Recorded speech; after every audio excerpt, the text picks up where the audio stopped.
stakeholder adalah individu, grup, organisasi yang mungkin akan terkena impact dengan adanya proyek. Lalu dia juga memiliki pengaruh terhadap proyek, ya. Pengaruhnya bisa jadi dia positif, bisa jadi negatif, dan orang-orang inilah, kelompok inilah yang harus kita amatin pergerakannya, harus kita pantau pergerakannya agar selalu senantiasa mendukung dengan adanya proyek ini. Nah, stakeholder bisa jadi orang yang meminta proyek, ya, orang yang mendukung proyek, orang yang resisten, orang yang memberikan masukan-masukan terhadap proyek, orang yang menolak beberapa masukan-masukan, ada yang mendukung, ada yang oposisi, segala macam. Nah, itulah yang disebut dengan stakeholder. Stakeholder tersebut harus kita monitor, harus kita pantau, harus kita dekatin, jangan kita hindarin, meskipun itu stakeholder yang negatif. Dan kebanyakan di antara stakeholder itu tidak peduli satu sama lain keberadaannya. Ya, oleh karena itu manajer proyek harus memiliki kemampuan dialog yang sangat baik. Ya, jangan sampai stakeholder yang negatif kita hindarin, kita putus komunikasinya, karena nanti kemudian kelak akan berakibat fatal seperti bom waktu. Bisa jadi dia sangat oposisi terhadap proyek kita. Ya. Nah, untuk mengklasifikasikan stakeholder, kamu bisa menggunakan pendekatan dua ini, ya. Ada stakeholder internal sama eksternal. Yang internal contohnya adalah project sponsor, project team, supporting staff lainnya, lalu ada customer, klien kita. Lalu di dalam customer bisa jadi dia memiliki struktur tersendiri, ya, atau yang disebut dengan team counterpart. Lalu atasan kita, top management, BOD, dan lain sebagainya. Lalu yang eksternal itu contohnya seperti pihak ketiga, ya, supplier, kompetitor, lalu regulasi, ya, regulator, pemerintah yang concern terhadap proyek kita itu masuk ke dalam eksternal. Nah, di dalam PMBOK, stakeholder management itu paling awal kita mulai, ya, jadi di tahap inisiasi itu sudah main proses tersebut. Dan berada dalam sepanjang hayat, ya, kecuali di closing. Itu mulai dari identify stakeholder, plan stakeholder, manage engagement, lalu monitor stakeholder engagement. Nah, di tahap identify stakeholder ini kita mengidentifikasi, ya, kita meng-capture stakeholder apa saja yang terlibat di proyek ini. Ini tahap inisiasi, ya. Dalam identifikasi stakeholder ini, maka outputnya nanti kita akan menentukan bentuk komunikasi apa yang tepat. Informasi-informasi apa saja yang harus disampaikan kepada orang-orang tersebut, bentuk approach bagaimana, ya, approach-nya kita seperti apa, stylenya, pendekatannya, komunikasinya, minatnya apa, requirement-nya apa, itu yang harus kita capture dari awal. Karena hal tersebut, ya, ini bersifat sangat non-teknis, tapi pada dasarnya di proyek, non-teknis inilah yang paling banyak berperan. Nah, ketika kamu mengidentifikasi stakeholder, apa saja ITTO yang diperlukan, at least kamu pegang project charter, lalu business case, project management plan, agreement, karena di dalam dokumen-dokumen tersebut akan tertulis beberapa orang yang harus kamu hubungi, ya, beberapa orang yang harus kamu pantau pergerakannya. Di sana at least ada klien, lalu ada tim counterpart lainnya, ya, yang meng-approve pekerjaan-pekerjaan di kita. Nanti tools tekniknya lebih ke expert judgment, lebih ke diskusi, mengumpulkan data, pertemuan. Outputnya adalah daftar dari stakeholder, CR, project management plan update, dan project document update. Di stakeholder analysis ini adalah tools untuk mengidentifikasi stakeholder. Tujuannya adalah mengumpulkan, menganalisis secara kuantitatif dan kualitatif informasi-informasi dan menentukan interest mana yang tepat, lalu kita klasifikasikan berdasarkan kuadran tertentu. Ya, pertama adalah identifikasi, ya, semua stakeholder yang sangat potensial di proyek dan kita capture requirement-nya apa saja, interest-nya apa saja. Lalu tahap kedua adalah identifikasi apa impact-nya. Seandainya requirement tersebut tidak kita penuhi, apa dampaknya terhadap proyek. Lalu kita buat klasifikasinya. ya. Mana yang supporting, mana yang pengaruhnya besar, mana yang pengaruhnya kecil, mana yang powernya besar, mana yang powernya kecil. Dengan kita mengklasifikasikan, maka kita akan mudah melakukan approach. Kita mudah melakukan pendekatan untuk setiap kategori di stakeholder tersebut. Langkah ketiga adalah lakukan assessment terhadap stakeholder kunci, ya, yang mungkin akan bereaksi, akan berespon terhadap situasi-situasi di proyek. Misalnya ketika ada change request, ketika ada permintaan perubahan, ketika ada major issue, maka orang-orang tersebutlah yang paling bereaksi, itu harus kita pantau. Nah, ini adalah salah satu contoh metode yang digunakan, yaitu Power Interest Grid. Jadi dengan scaling 1 sampai 5, 5 semakin tinggi, sumbu X dan Y dibagi, yang X itu direpresentasikan untuk minat, ya, interestnya terhadap project, dan power itu adalah kekuatannya di project, bisa jadi dia meng-accept atau decline. Kalau misalnya interestnya tinggi, powernya tinggi, maka akan dia masuk ke dalam manage closely. Ini adalah stakeholder kunci, ya. Stakeholder kunci yang harus kita bina. Jangan sampai lepas, ya. Kita pantau pergerakannya, kita penuhi kebutuhan-kebutuhannya. Nah, jangan sampai disalahgunakan kebutuhannya tersebut adalah dengan korupsi, dengan suap, itu tetap tidak boleh. Jadi sebatas pada masukan-masukan, deliverable yang menunjang kesuksesan di proyek, ya. Yang menunjang keberhasilan di proyek bisa kita pertimbangkan. Lalu untuk yang interestnya rendah tapi powernya tinggi, ini biasanya diduduki oleh regulator. Jadi approach-nya adalah keep satisfied, penuhi apa dasar kebutuhannya. Lalu untuk yang interestnya tinggi tapi powernya rendah, berikan informasi yang sesuai. Lalu untuk yang interestnya rendah, powernya rendah adalah cukup dipantau. Jadi untuk yang manage closely itu sangat intens sekali kita bertemu tatap muka. Kalau keep satisfied, penuhi requirement-nya, mungkin tidak sereguler, tidak seperiodik, tidak seintens dengan manage closely. Nah, si stakeholder grid ini di awal jangan sampai berubah posisinya. Dan senantiasa akan kita pantau, misalnya di tahap eksekusi, tahap monitoring controlling.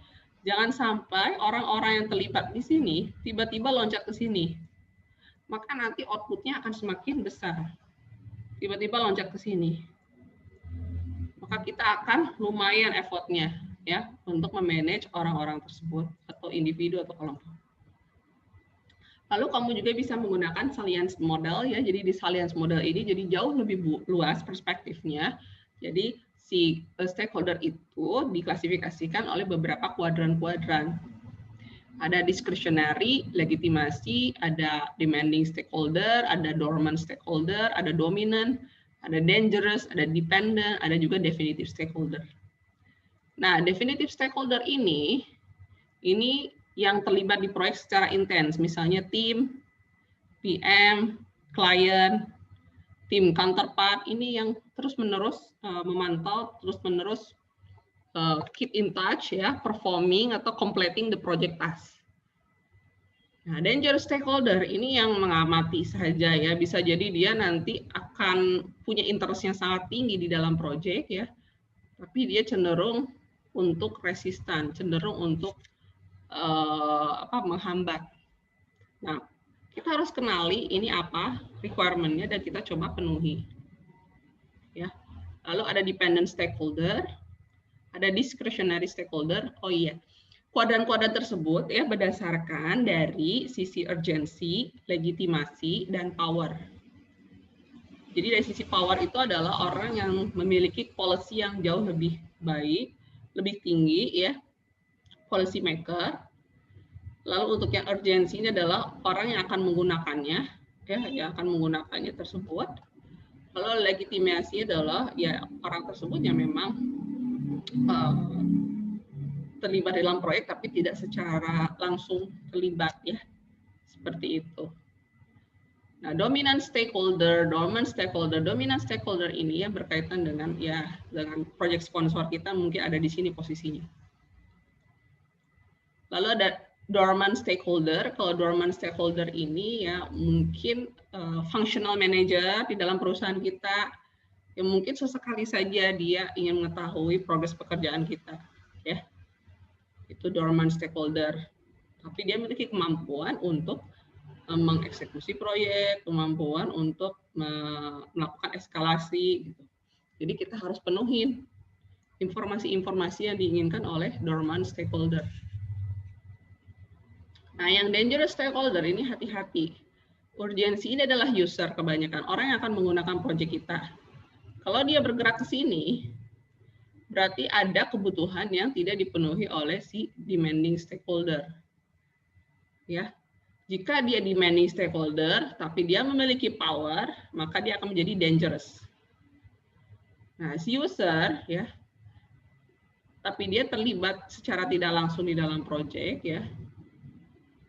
Nah, dia akan menjadi dependent stakeholder.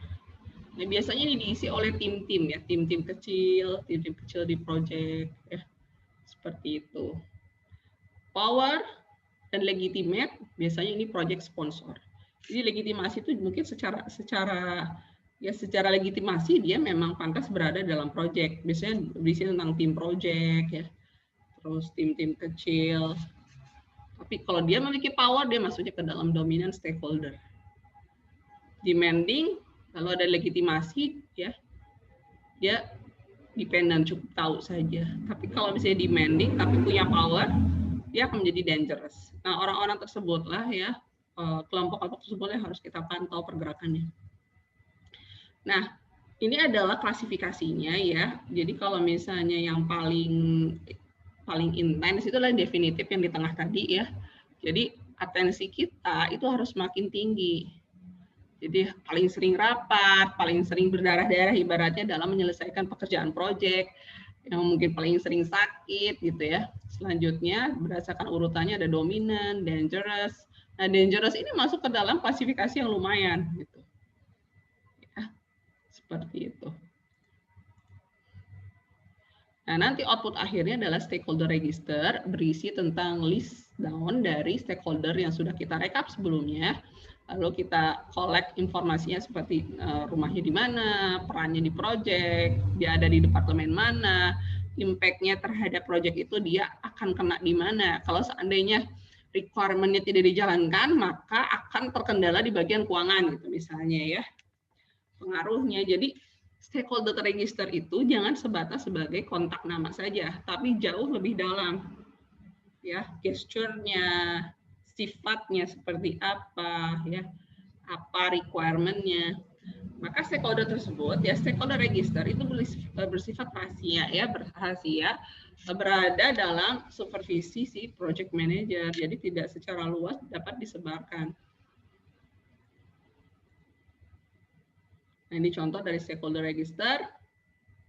Nah, kapan kita say no? Kalau say no, suatu saat ya kita ada dalam posisi ya kita berhak untuk menolak permintaan dari stakeholder, ya. Nah, kalau misalnya kita mau menolak, ya ada beberapa tips yang mungkin bisa kalian terapkan, misalnya bahwa fakta-fakta yang mendukung argumen, ya, bahwa kita menolak permintaan tersebut, ya. Lalu lakukan riset di dalamnya dan berikan penjelasan yang baik. Jangan sampai terbawa emosi. Nah, ini yang harus hati-hati, ya.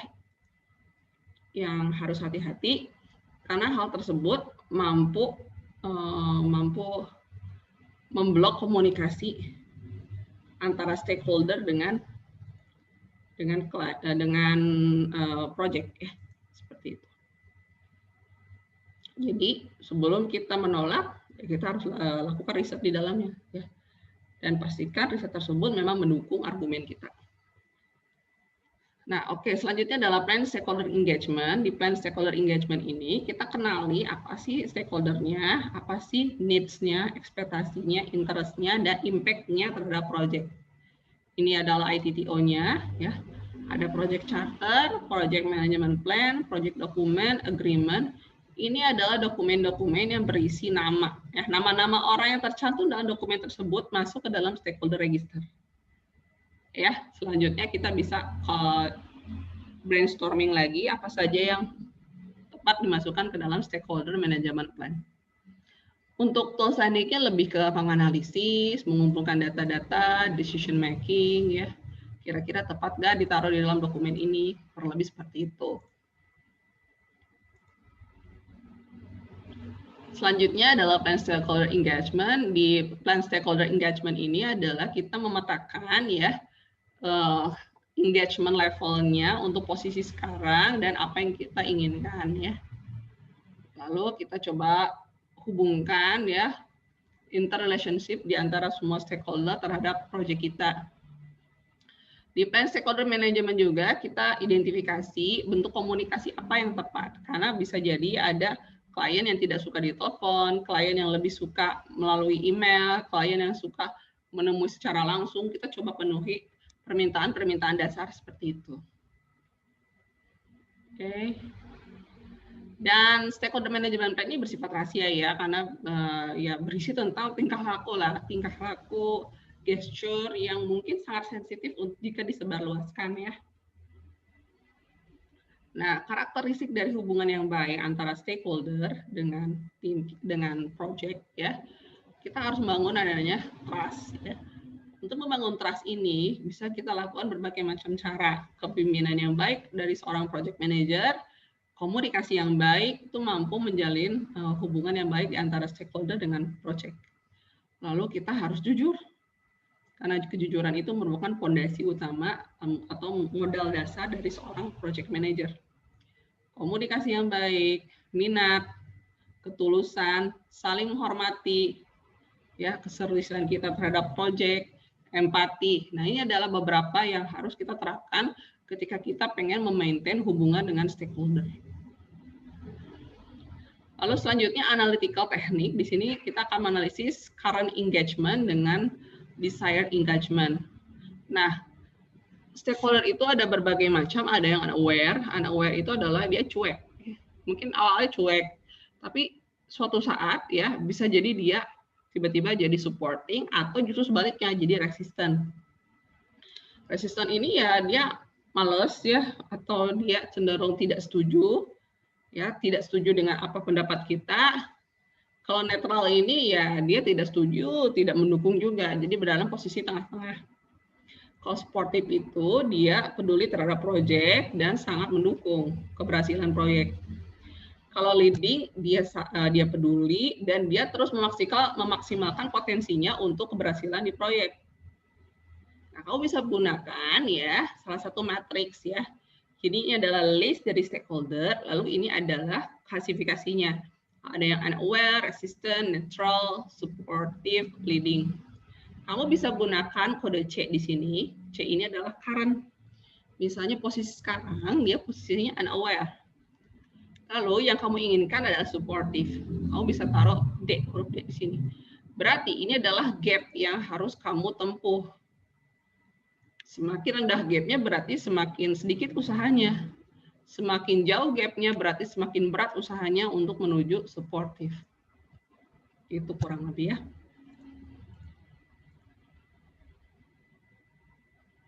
Selanjutnya dalam manage stakeholder engagement, ini lebih ke berkomunikasi, bekerja dengan stakeholder, penuhi apa minatnya, kenali isu-isunya, lalu lakukan perbaikan terhadap isu tersebut. Jadi terus meningkatkan ya channel komunikasi yang tepat ya untuk semua stakeholder yang terlibat. Jangan sampai lepas. Ini adalah ITTO-nya. Inputannya adalah stakeholder management plan, project document, terus tekniknya adalah expert judgment, interpersonal skill, ground rules, outputnya ada CR. Nah, di dalam stakeholder analysis ini penting kita itu memetakan kebiasaan-kebiasaan ya, interestnya, tingkah lakunya gitu. Makanya informasi ini sangat sensitif. Lalu isu log ini berkaitan dengan requirement dari stakeholder juga. Jadi kita bisa petakan isu log tersebut dan pastikan isunya tersebut adalah solve. Selanjutnya adalah monitor stakeholder engagement. Jadi lebih ke memantau pergerakan dari stakeholder. Kita kan sudah buat mappingnya. Jangan sampai ketika kita memappingkan ulang, ternyata posisinya berubah. Kalau posisinya berubah, apa yang salah apa yang miss pada saat pelaksanaan? Nah, ini harus dianalisis di tahap monitor stakeholder engagement. Ya, kita tidak bisa memantau stakeholder, yang bisa kita kontrol adalah engagement-nya. Dengan cara apa? Bangun komunikasi yang baik ke semua stakeholder, penuhi requirement dasarnya. Ini adalah IDTO-nya untuk monitor stakeholder ya. Ada project management plan, project document, penganalisis, kurang lebih seperti itu. Apa yang harus kita lakukan ketika kita mengontrol stakeholder ya? Pertama adalah key stakeholder itu harus di-invite sedini mungkin. Yang masuk ke dalam kuadran manage closely itu semuanya harus ada dalam suatu pertemuan ya pada saat kick off meeting. Ya, karena dia akan merumuskan kedepannya itu harus seperti apa. Kedepannya kita itu harus mengerjakan bagian mana ya, kita perjelas kembali. Nah, key stakeholder harus diundang. Jika key stakeholder tidak diundang, nah ini yang bahaya, yang fatal. Pasti nanti vendornya yang akan kebingungan mengerjakan project, atau bisa jadi nanti outputnya tidak sesuai dengan keinginan dari stakeholder utama. Lalu ya dengan bantuan internet, dengan bantuan sosial media, instant messaging, mampu merekatkan hubungan dengan stakeholder. Jadi bangun komunikasi yang baik di sana. Oke, paling segini aja tentang stakeholder management. Sampai jumpa ya.